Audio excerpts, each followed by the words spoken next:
Hey everyone, it's Mopar Keith. So you're going to buy a car at an auction. Today we're going to talk about 5 things that might raise a red flag, but don't worry, we're going to tell you what's important and what not to worry about.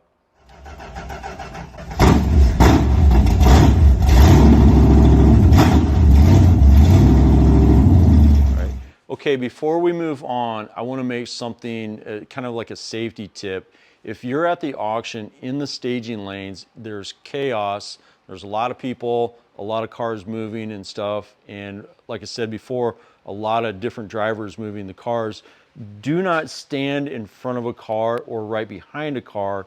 You need to stand out of the way, because if this guy starts a 4-speed car or an automatic and it's in gear and it takes off, don't stand in between the cars. Head on a swivel, pay attention.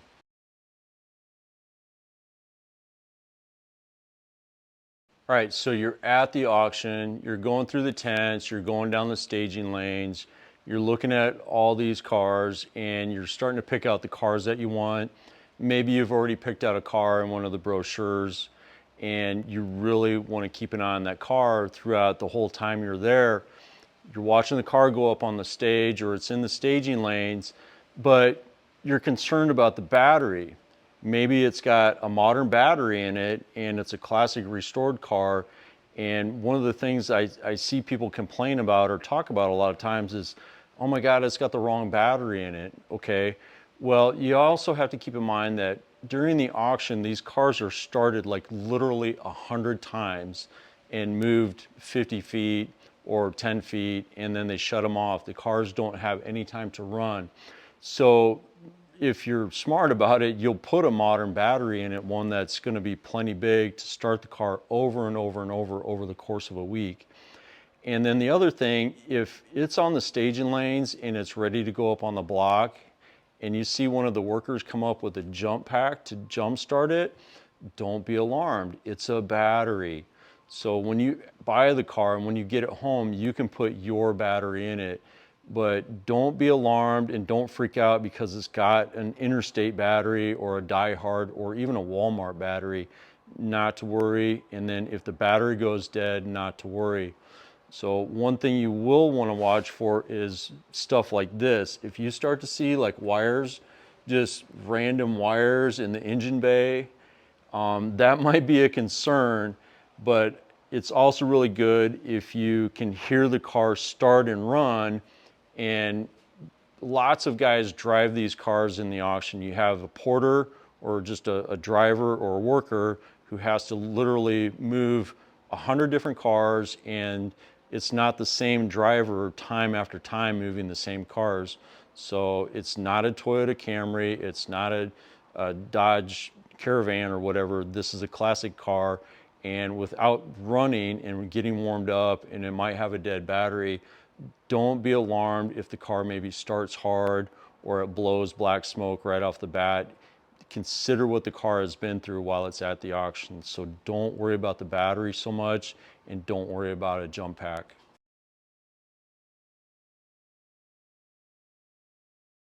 Okay, so these cars are started a lot throughout the day, and the chokes may or may not be hooked up in the right way.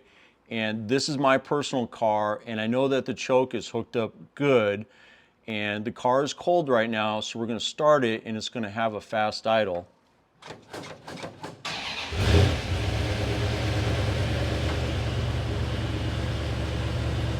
All right, so you can hear that it's got a fast idle, and when you're at an auction, you really want to pay attention to how the engine runs. And then, so right there, the choke came off, and it's got a really low idle. So it's what people like to have done is just, they want that choke to run just right, and they want the car to have a high idle. So once again, don't be alarmed about how the idle is.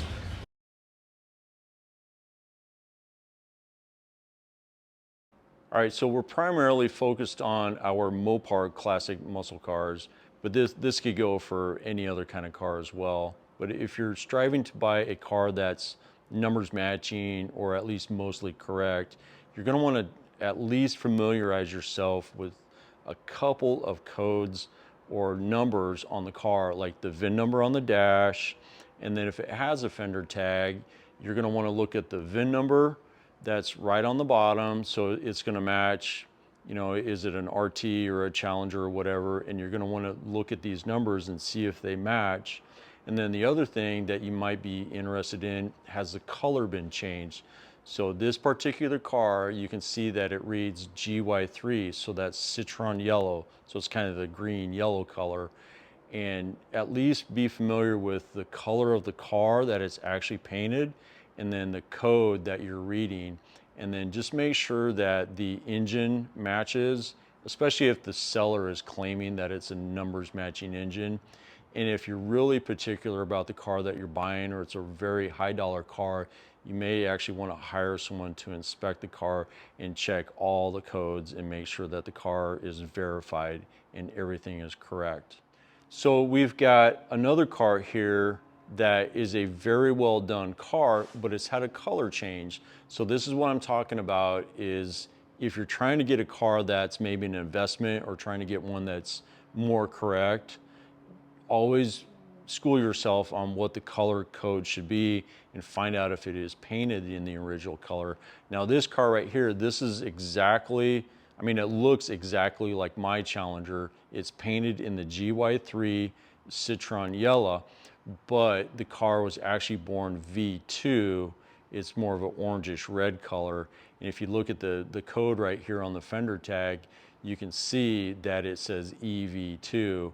And this car is a really good car, but it's had a color change. So school yourself on the numbers of the VIN number, find out if it's a real, you know, JS23 Challenger, find out what the numbers and if they match the VIN, and then you'll also know if the car's had a color change or not. So you don't have to know about every single code, but at least be familiar with what the car was born, like the color that it was born as.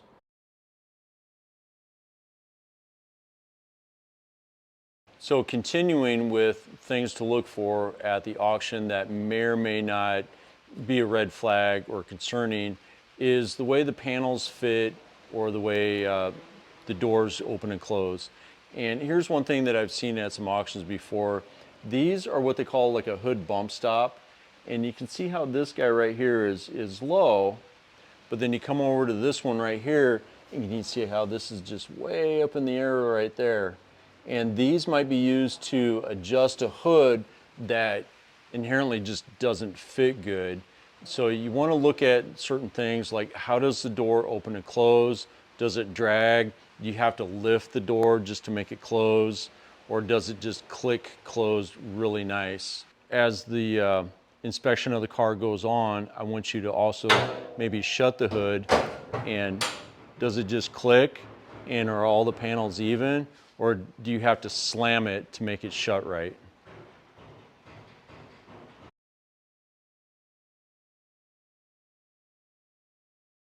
One thing that I see at the auctions sometimes is cars that maybe don't have the ride height set, and it could either be too high and maybe the wheels aren't aligned, or it could be too low, which also might indicate just worn out suspension.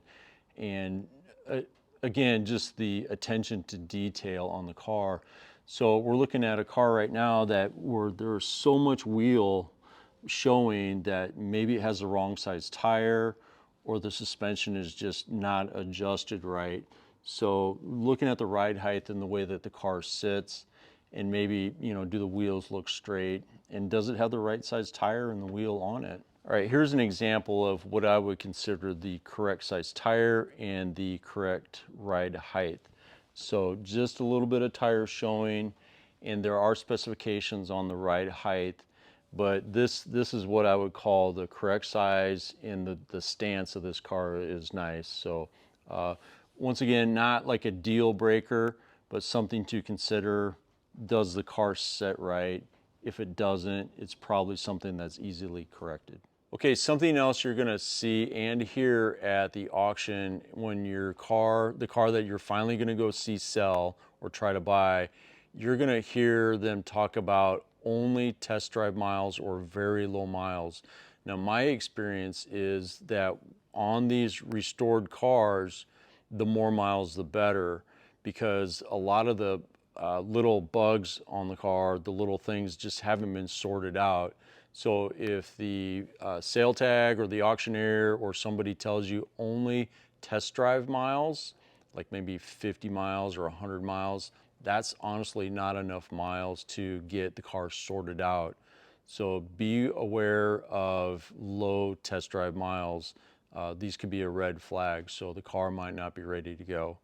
I hope that these tips and tricks and safety items and red flag items in this video will help you if you're going to an auction to look at a car to buy.